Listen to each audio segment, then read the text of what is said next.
le jour de la dinde. Turkey. Cold turkey has got me on the road. It's happy birthday. Yeah. Huh? Cold turkey has got me on the web. So, THTH. Yes. What's the story with this fucking shithole, man? I'm French. That's the problem, man. Alors, ouais, donc... well... Bon, là, en fait, il y a un bouquin qui fait reposer d'air sur une bonne Guinness. C'est mon bouquin qui s'appelle Crevard. Ça peut être Soifard, ça peut être Cutard, ça peut être... c'est tout. Et en fait, je viens du web. Et on peut dire que je suis donc un crevard du web. Ça fait depuis 2001 que je suis sur les réseaux. En gros, j'ai connu les réseaux du NetArt avec justement les NetArtistes. À l'époque, je m'intéressais à l'art contemporain et j'ai vu les limites de l'art contemporain au niveau de la matérialité de l'art. Bon, c'est du marchand, moi ce que j'appelle la brocante, ça m'intéresse pas trop. Et tout de suite, étant autodidacte, j'ai appris sur le terrain l'art contemporain avec les artistes de l'époque, en 99, qui étaient des jeunes collectifs d'opérateurs, en général des étudiants des Beaux-Arts de Paris, de Cergy, et qui donnaient le meilleur d'eux-mêmes et qui avaient pris la décision d'être leur propre média ou leur propre galerie. Et donc j'ai appris l'art contemporain, le meilleur pour moi de l'art contemporain. À l'époque, c'était donc avec Glassbox, Accès Local, Public, je dois en oublier encore.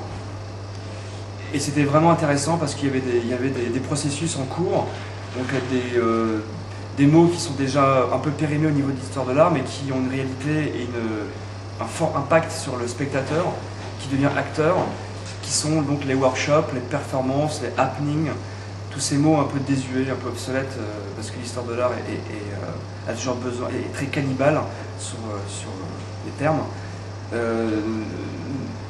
Toujours est-il, c'est que à part l'happening, à part les performances, les workshops, etc., au niveau de l'immatérialité de l'art, l'art n'a pas donné encore de réponse, à part justement le net art et l'art réseau et l'art numérique et toutes ces appellations encore très contrôlées par les informaticiens, ces espèces de geeks impuissants. Et maintenant les artistes ont pris justement les réseaux en main et ils ne sont pas justement dans cette fétichisation de la technique, qui est une forme de pouvoir, comme l'artiste artisan qui montre sa maîtrise de la technique. Donc moi, c'est pas que j'ai autant de respect pour un boulanger que pour un plasticien. Il n'y a pas un socle, un boulanger est plus fort qu'un plasticien, et de la même qu'un plasticien est moins fort qu'un informaticien. Moi, ce qui m'intéresse, c'est la poésie. Voilà, moi, ce qui m'intéresse, c'est la poésie, et c'est l'emprise de sa personne sur le réel avec des outils. Donc, si être heureux dans la vie, c'est de faire des bannettes ou faire des statues ou des langoustes, la plastoc à Versailles, ou faire le zouave au Palais de Toc, il n'y a pas de souci. Moi, ce qui m'intéresse, c'est l'emprise de la poésie sur sa vie et sur le réel, et l'art urbain.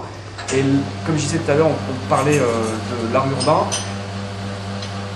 L'art urbain a un avatar, c'est justement l'art du web. Donc quand quelqu'un tag dans une rue, un artiste, un poète ou un activiste ou un spammer, il tag les pages, il tag les forums avec donc une logorée, un art du slogan, un art de la présence.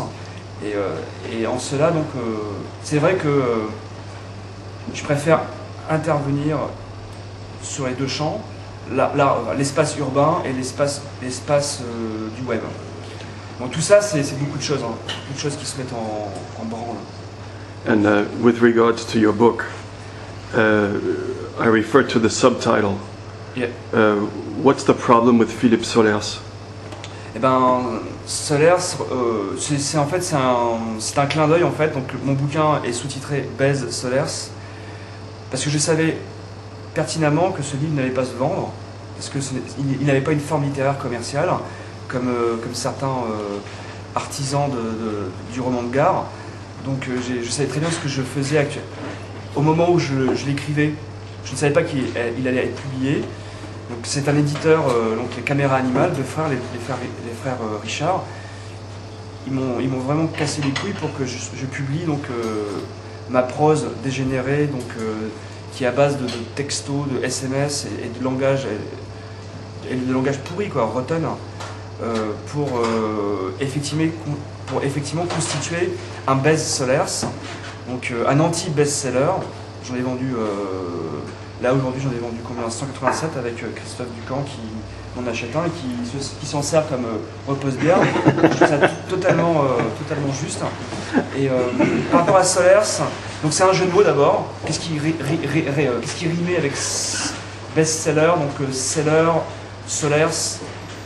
Je l'ai choisi un peu comme une espèce d'archétype du bourgeois de la littérature qui a côtoyé Guy Debord, mais qui n'est pas debordien pour de pommes, il n'est pas mort encore. Et il représente une bourgeoisie, quelque chose de mort, c'est comme un musée. Et il doit être très très marrant dans les partouzes, mais sinon dans sa littérature il ne m'intéresse pas, quoi. And the future of the French language, the usage of the French language in literature, Yes. Is that going to go through writers like you or through others? Je pense qu'il y a une évolution du langage à partir justement des pratiques numériques, à partir des outils qui se transforment. On n'écrit pas de la même manière à partir d'une plume, à partir d'une machine à écrire, à partir d'un traitement de texte et à partir d'un traitement de texte qui est relié au réseau. Comment celui qui écrit conçoit en fait son art? Est-ce qu'il écrit retiré du monde à la façon d'un artiste dans son atelier, ou est-ce qu'il prend sa vie comme la base d'un roman qui n'en finit jamais à part au moment où on l'enterre et on le scelle et on dit au revoir? Donc c'est une question d'attitude vis-à-vis de l'art en fait. Donc il y aura toujours des gens qui vont se retirer de la vie, donc du réseau, de la connexion. La vie est une connexion permanente tant qu'on peut être connecté à la vie, qu'on n'est pas malade. Et donc c'est une question de pratique. Donc il y a différentes pratiques de l'écriture. Mais c'est vrai que tous les teenagers, les nerds, les geeks, ils créent une nouvelle forme de langage. Donc moi j'assume le côté punk de la littérature SMS. Parce que justement, moi je suis désolé, mais quand les punks prenaient des guitares, ça ressemblait pas à du Mozart. Donc quand un nerd, un geek prend le clavier, ça ressemble pas à du Proust.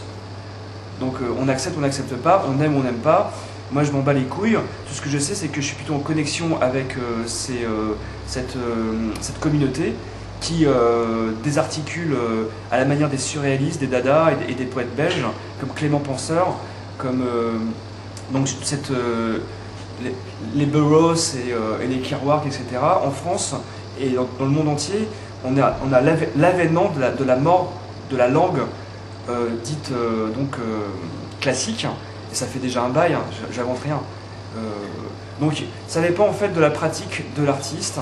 Est-ce que c'est un écrivain qui essaie de vendre déjà? Donc s'il essaie de vendre, il ne va pas écrire de la même manière.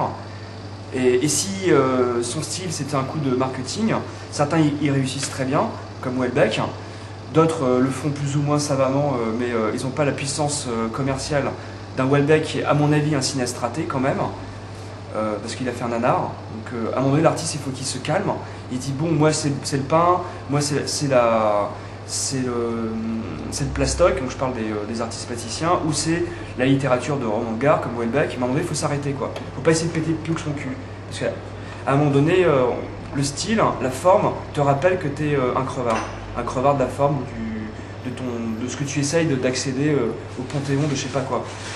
Donc il y a des grands littérateurs de gare comme Houellebecq, et puis il y a des poètes, et les poètes sont rares. Et du reste, Houellebecq a commencé avec la poésie quand même.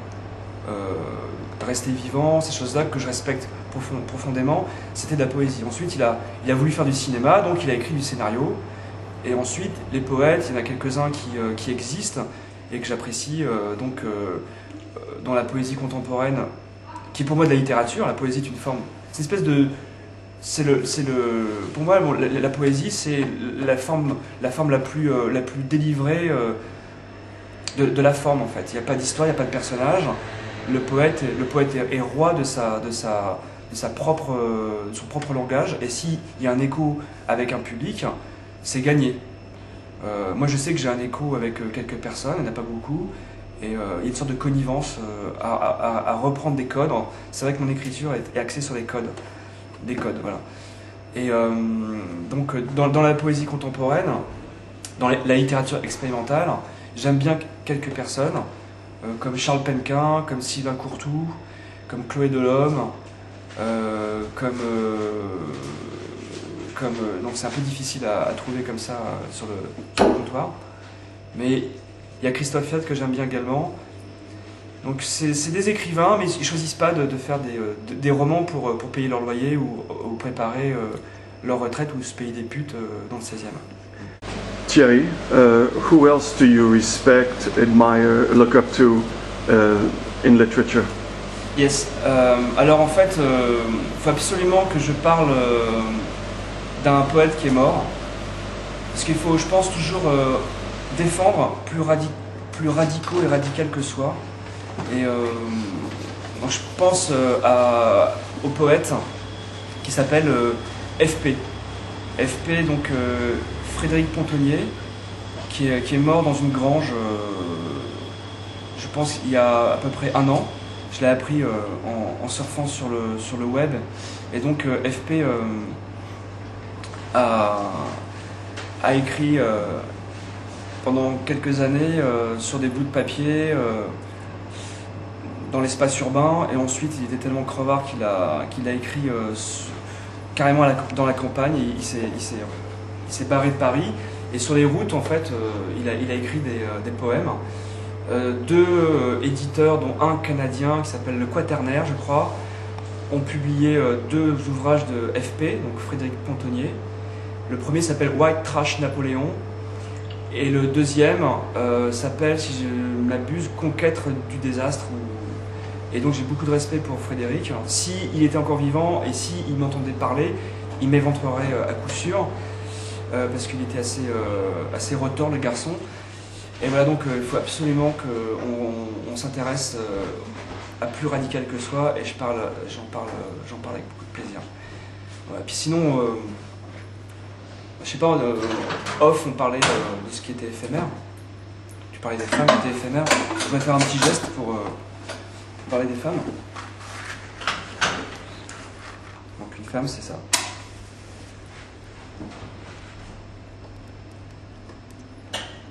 Bon, évidemment, c'est un petit clin d'œil.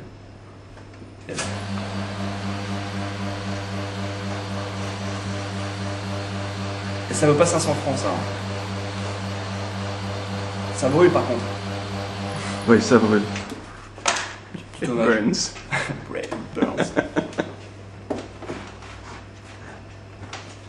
And with regards to your style and the way you wrote Crevard de Solers, where do you place yourself with regards to Jean-Jacques Schul, Telex numéro 1, Rose Poussière? Si j'ai bien compris, c'est où est-ce que je joue ça? Are you an emanation of that, or is it something completely different? Je sais pas, j'ai jamais lu Jean-Jacques Schul. J'ai simplement vu une fois au Pulp pour la sortie de Bienvenue dans un monde inutile de Philippe Nassif. J'ai jamais lu Jean-Jacques Schul. Ça correspond à une écriture du XXe siècle. Par contre, j'ai lu Yves Adrien, j'ai lu Alain Pacadis. Je préfère beaucoup Yves Adrien à Pacadis. Je pense que chaque époque a ses best-sellers, comme ces films un peu ovni. Donc ils n'ont aucun succès commercial. Et sans prétention, je suis prétentieux. Je pense que ça restera un petit peu quelque part sur une étagère, dans un tiroir. et on dira bon à cette époque-là on écrivait comme ça, l'époque avait cette gueule-là, et il y a un mec qui a décidé de pas vendre son produit mais de laisser une trace pour exprimer l'esthétique de l'époque. Moi en l'occurrence mon esthétique c'est le chaos, parce que l'époque est chaotique. Alors c'est vrai que je rajoute effectivement une forme de je rajoute du chaos sur du chaos, donc ça serait une forme de méta-chaos linguistique et contextuel. And in French, KO means a knockout, like in a boxing match. It's not a voluntary wordplay. Non. Je sais pas. Je connais pas là il y a un truc intéressant avec sûrement le mot chaos. Mise au tapis. Mise au tapis, ouais, mise au tapis, ouais. C'est ça en fait. Le chaos de la littérature, c'est mettre au tapis la domination de la langue sur la psyché et évidemment l'ego, quoi. L'ego, c'est un boxeur sur un ring et ça finit en sang toujours. Donc la littérature, faut la malmener. C'est comme un combat, c'est un combat. And when are we going to see your book translated for the American market? Et ça, pas possible. Ça c'est une marque de qualité. C'est intraduisible. Il y a 3 jours, il y a ma première copine hollandaise, parce que j'ai vécu à Amsterdam. Elle me demandait est-ce que je peux comprendre Crevard. Je lui dis écoute cocotte, tu pourras pas lire mon bouquin parce que c'est intraduisible. Personne ne pourra le faire. Aucune langue peut retranscrire cette langue à base d'anglais, à base de français, à base d'informatique, à base de numérique et d'énergie. Et d'énergie surtout. Bah Thierry, thanks much. Bah je t'en prie. Bah. Yes. Super.